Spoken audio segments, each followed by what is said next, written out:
Hello, people of the internet. This is Shaky Jake, and I really need a catchphrase. It has been a while since I last recorded anything.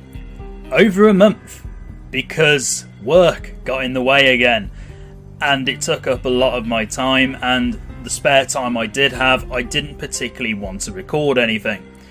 But I'm getting back on track now. Things are slowly starting to clear up a bit, and I'm feeling a bit more refreshed and more willing to actually record. And I know some people might be thinking, why am I not playing Star Wars Knights of the Old Republic 2, the Sith Lords? That is still going to happen. I just want to take a break from it for a bit. And also because this particular game has been on the back of my mind now for a number of months. Because this game has some significance for me. Because the first time I ever played Max Payne was back in 2008, which was 10 years ago.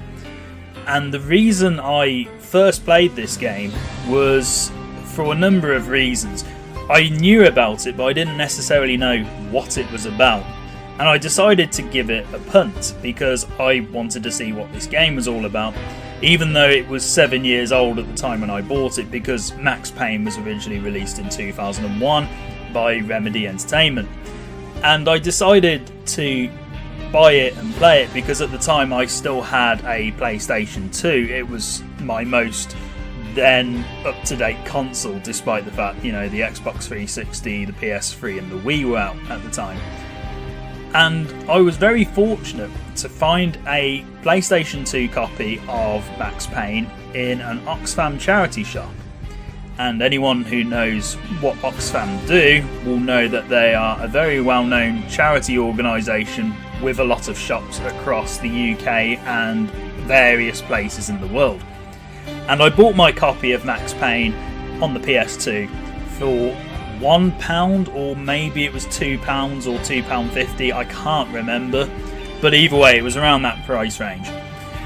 And I played it over a couple of nights, and I really enjoyed it. I had just left high school at the time, and I'd just started college, and I'd been there for a month, maybe 2 months at the time when I bought it. And I really wanted to play this again around the same time that I originally played the game 10 years ago. So this holds some significance for me. Now, before I get into the actual main storyline, I haven't played this in quite a while, so I'm going to play the tutorial again, but before I do that, I'm just going to double check a few things. I'm hoping the game audio is at a good level. If not, I can always change it or I'll alter it when I do some editing, but I'm pretty happy with these settings based on what I've done in the past. Texture sharpness is on the highest settings naturally, and the brightness is, fairly low, but it's still easy to see.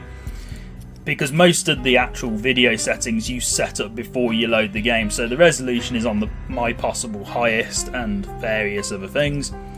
Game has got all the options I need, and controls, you can just go through all of these and change them to whatever you desire. I don't know if a modern gamepad would work with this game, but I always prefer the keyboard and mouse anyway for games such as this. So let's play the tutorial, because the last time I played this was almost a full year ago, on the 5th of December. As you can see, I have a save from the very last mission of the game. So a bit of a spoiler alert for you. But we're going to play through the tutorial because I haven't played it in quite a while, so let's do it. And at the moment I'm just recording this just to get back into the flow of things and get into the swing of things again, because I haven't recorded in quite a while. So welcome to a short tutorial on how to play Max Payne. That's very kind of you, game, thank you very much. A payphone is ringing, walk over to it, or in our case we can just run it. And Max will look at interesting items, which you can see by the exclamation mark. Face the payphone and use E, because I always have the E key as my use key. And now we can go to this van over here and we can open the doors.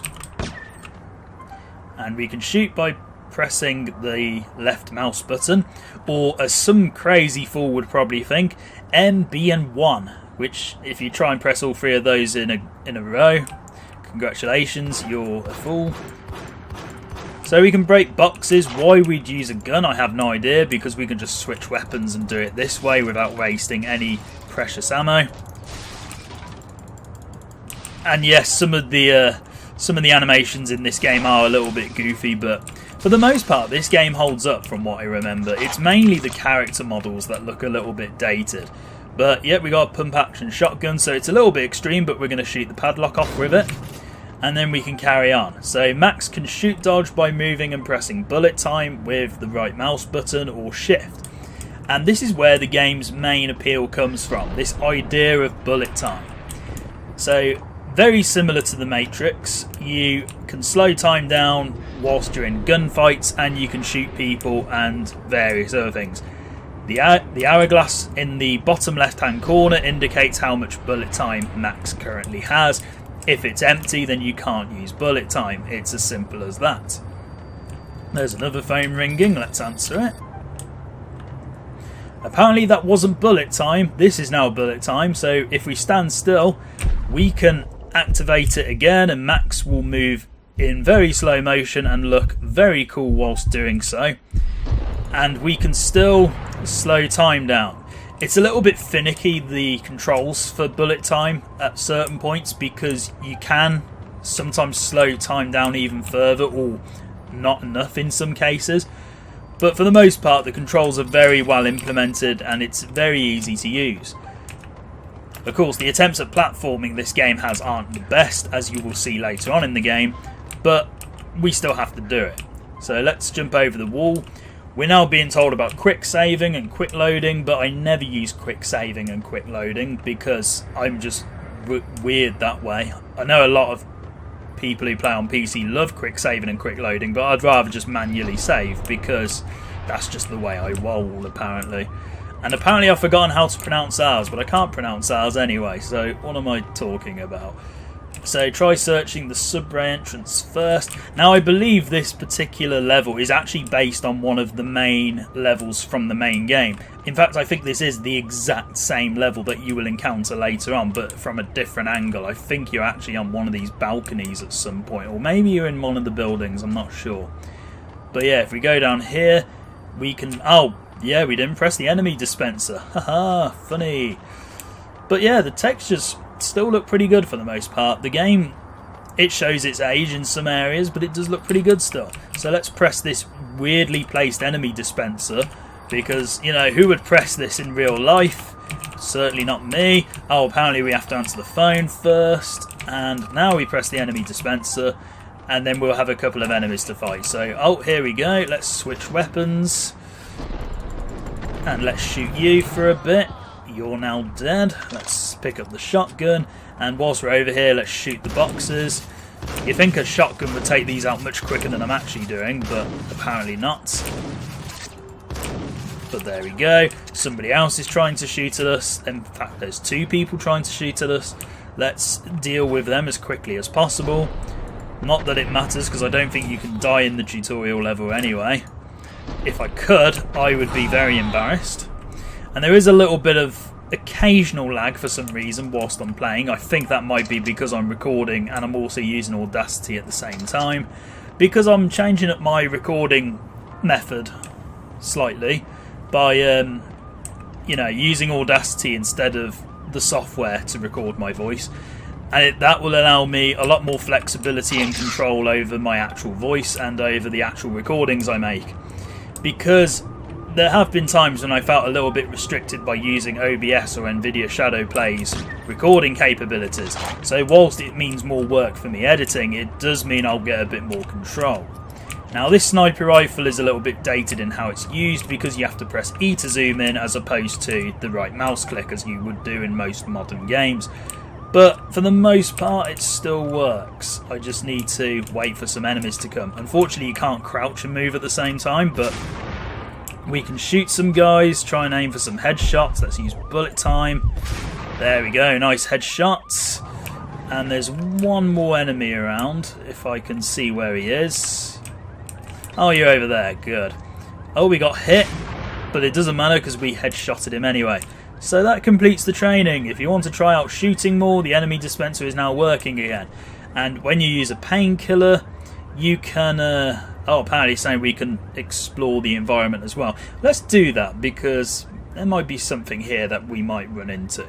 So if we press backspace for a painkiller, the screen will briefly flash white and we get healed. And the more hurt you are, the less likely it is that you're going to be fully healed. But you will see that white screen quite frequently as you use painkillers. Now let's have an explore around and see what this tutorial has to offer. We can't go this way because there's an invisible wall. And let's see if we can actually explore the area. Okay, the jumping is a little bit finicky, but this game's not entirely designed for platforming, but it still mostly works. Oh yeah, and we can use dual weapons as well. When you get a certain amount of ammo, you can use 2 weapons, and you can do loads of cool stuff with the dual weapons, and it looks badass as hell. And there we go, we have found a secret room, which is nice, which has also given us an engram, one of the automatic weapons that this game likes to offer you. And we can pick up some ammo, we can reload, and we can grab some more painkillers. I believe you can hold up to 8 painkillers. And let's see, no, this door's locked, fine. Now we can play this tutorial for as long as we want. It's a good way to familiarise yourself with the game and make sure that you're familiar with the gameplay mechanics. Because I haven't played this in almost a full year and I just took a lot of damage by doing that, so that was silly of me. Let's use some painkillers. And let's try shooting a couple more enemies, shall we, before we finish off. I know this part seems a little bit like I'm not really introducing the game as much as I normally would, but I want to save that for the first proper part of the game, because at the moment this is just a sound test to make sure that the actual audio is in good quality and to make sure that I'm, you know, still recording at a decent level. I will probably be repeating some information across the first 2 parts, but that's, you know, that's just a thing I want to do. Let's kill one more round of enemies and then let's see what happens. Oh no, there's still an enemy around. Of course there is. Right, you, die. Okay, somehow he died despite the fact that I probably shouldn't have killed him, but anyway, let's kill a couple more enemies and let's switch weapons. Ooh, nice shotgun to the chest. Somehow that hit, I didn't think it would. Okay, these enemies are typically a lot easier than what the main game has to offer, especially considering the difficulty I'm going to be playing this game on. But there we go, that's Max Payne. That's the tutorial level, and this was an opportunity for me to see if my audio was clear and consistent. But I thank you very much for joining me again. I apologise that it's been over a month since I've recorded or uploaded anything. Hopefully that will now change again, because I'm going to allow myself some time to record. So thank you very much for watching, and I shall see you in the next part where we play Max Payne for real. Thank you very much for watching, and goodbye.